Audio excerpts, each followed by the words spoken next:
The tainted or contaminated wine tasted extremely bitter and made me feel nauseous.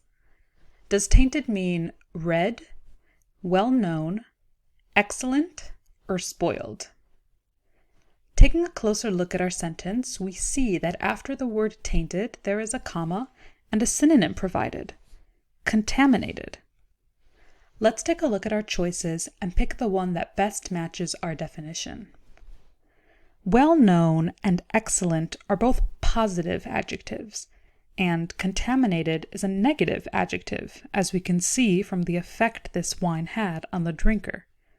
Therefore, both of these can be crossed off.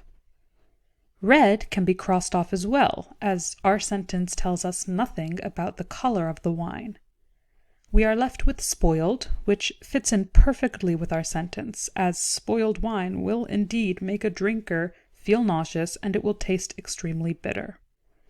Therefore, the answer to our question is D, spoiled.